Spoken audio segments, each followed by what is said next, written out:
Supermarket से खरीदे गए अंगूर के बीज निकालकर अगर उन्हें बोया जाए तो क्या होगा? क्या उनसे दोबारा अंगूर उग सकते हैं? 5 साल का समय लगाकर पूरे प्रक्रिया को रिकॉर्ड किया गया और अंत का परिणाम बेहद चौंकाने वाला था। समय को 5 साल पीछे ले चलते हैं। सुपरमार्केट से खरीदे गए कुछ अंगूरों से बीज निकाले गए। कुल 9 बीज ट्रे में बोए गए। लंबे इंतजार के बाद लगभग 200 दिनों में बीज अंकुरित हुए, लेकिन जीवित रहने की दर कम थी। आखिर में सिर्फ 4 पौधे ही बचे। शुरुआती सालों में पौधे जड़ और पत्तियां बढ़ाने में लगे रहे, इसलिए उन्हें बड़े गमलों में ट्रांसप्लांट किया गया ताकि उन्हें ज्यादा जगह मिले। 1 साल बाद पौधा सिर्फ 10 सेंटीमीटर तक ही बढ़ पाया। यह कटिंग या ग्राफ्टिंग से उगाए गए पौधों की तुलना में बहुत धीमा था। कई लोग सोचेंगे कि सीधे कटिंग से क्यों नहीं उगाया, इतना झंझट क्यों? क्योंकि बीज से उगाना ज्यादा चुनौतीपूर्ण होता है और सफल होने पर यह साबित करता है कि धैर्य और मेहनत काम आती है। बड़े गमले में लगाने के बाद शाखाओं पर नई कलियां बनने लगी।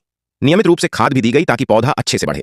दिसंबर आने पर ठंड से बचाने के लिए उसे ग्रीन हाउस और कपड़े से ढककर रखा गया, नहीं तो सर्दी में पौधा मर सकता था। बर्फ गिरने के बाद जब पौधे को देखा गया तो उसकी सारी पत्तियां गिर चुकी थीं, सिर्फ डंडी बची थी। लगा कि पौधा मर गया, लेकिन 1 महीने बाद उसी सूखी टहनी पर नई कलियां निकल आईं। यह सिर्फ डर था, पौधा जिंदा था। दूसरे साल अप्रैल में पौधा तेजी से बढ़ने लगा। अब उसे सहारा देने के लिए ट्रेलिस सपोर्ट लगाया गया। धीरे धीरे पौधा ऊपर चढ़ता गया और 2 साल में लगभग 1 मीटर लंबा हो गया। दूसरे साल की सर्दियों में सिर्फ हल्की सुरक्षा दी गई क्योंकि पौधा मजबूत हो चुका था। तीसरे साल वसंत में नई कलियां आईं, लेकिन फूल नहीं आए। इस साल छंटाई रूनिंग भी की गई ताकि आकार अच्छा रहे। पौधा और मजबूत हो गया, जड़ें गमले से बाहर निकलने लगी, फिर भी फूल नहीं आए। चौथे साल भी इंतजार जारी रहा, लेकिन फिर भी फूल और फल नहीं आए। 5वां साल बसंत में फिर से नई कलियां आईं, लेकिन फूल नहीं दिखे। थोड़ी निराशा होने लगी। तभी अचानक चमत्कार हुआ। शाखाओं पर फूल की कलियां दिखीं और छोटे छोटे हरे फल बनने लगे। अब पौधे की खास देखभाल की गई, सपोर्ट दिया, छटाई की और कुछ फलों को हटाया ताकि बाकी अच्छे से बढ़े। वसंत में फूल आए, छोटे और साधारण, लेकिन बहुत खुशी देने वाले।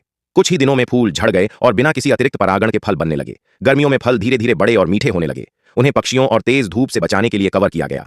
समय के साथ अंगूर रंग बदलने लगे और लगभग 5 साल बाद बीज से फल बनने का सफर पूरा हुआ। अंगूर सुंदर रंग के थे और उन पर प्राकृतिक सफेद परत भी थी।